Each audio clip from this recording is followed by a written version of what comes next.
Welcome back, everybody. Today on AR Movie Memos, with the upcoming DC Lanterns arriving later this summer on HBO Max, I thought it would be fun to go back and revisit some of the previous Green Lantern projects that has come before. And honestly, the best Green Lantern storytelling hasn't been live action, even though it's only been one. It's been animated. So today, we're taking a look at Green Lantern's First Flight, one of DC's earliest animated films that touches on the origin of Hal Jordan. First Flight, we see Hal Jordan's journey from a test pilot to becoming the first human Green Lantern after a dying Lantern named Absurd passes his ring on to him.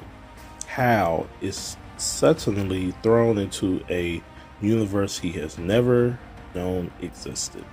He's transported to Oa, the headquarters of the Green Lantern Corps, where thousands of lanterns act as an intergalactic police force powered by willpower. And from there, Hal quickly finds himself on the first real mission, investigating a mysterious weapon that could threaten the balance of power in the universe. Helping guide him through all of this is his partner and mentor, Celestro, one of the most respected lanterns in the entire Corps. But as the story unfolds, things start to feel a little off. One of the things I really enjoy about First Flight is how it starts as a classic fish out of water story. Hal Jordan is basically a guy from Earth suddenly thrown into cosmic law enforcement. He doesn't understand the rules, he doesn't understand politics, and he definitely doesn't understand the massive responsibility that comes with wearing the ring. Watching him navigate that world makes the first half of the film really engaging. But what's interesting is how the film slowly shifts genres. It starts as a superhero origin story, and then it slowly turns into something closer to a space cop procedural.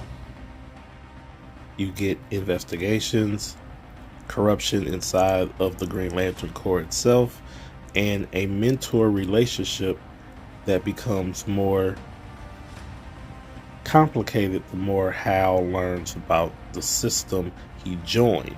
The dynamic between Hal Jordan and Celestro is honestly one of the highlights of the entire film. Celestro is portrayed as a legendary lantern, respected, depended on, and extremely effective, but is on the line of crossing it at times. The film slowly peels back layers of his ideology and how he views order, justice, and control. It adds a bit of a moral gray area to the story, which is somewhat Green Lantern stories do very well. Another thing that works here is the tone. Even though this is an animated film, it never feels overly childish. The film balances mystery, action, and adventure, while also showing the actions and the real consequences within the Lantern Corps.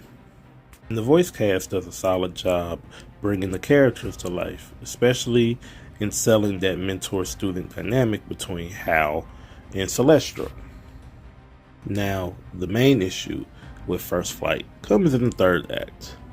Without getting into spoilers, if you're familiar with Green Lantern mythology, the direction the story takes becomes a little predictable. You can see where things are heading before the film fully gets there. That said, even though the ending is predictable, it's still a fun ride getting there. Action ramps up, the stakes feel larger, and the film delivers the kind of cosmic Green Lantern spectacle fans expect. Overall, Green Lantern First Flight is still one of the better Green Lantern origin stories outside the comics. It gives us a solid introduction to Hal Jordan, a compelling portrayal of Celestro, and a good look of how the Green Lantern Corps works and how it operates. It's not perfect, and the ending plays things a little safe, but as an animated introduction to the Green Lantern universe, it still holds up pretty well. And with lanterns on the horizon, revisiting stories like this is a great reminder of just how big and interesting the Green Lantern mythology can be when it's done right. And with the final score, I give Green Lantern First Flight a solid 7 out of 10. It's fun, cosmic, and a great warm-up for the Green Lantern stories we're about to get into on the screen again. If you enjoyed this review, make sure to like, subscribe, and follow AR Movie Memos. And let me know in the comments what your favorite Green Lantern story, whether it's animated, comic, or live action. Because up next, we may have to revisit another Green Lantern animated film before Lanterns arrive. Until then, I'll see you guys on the next review.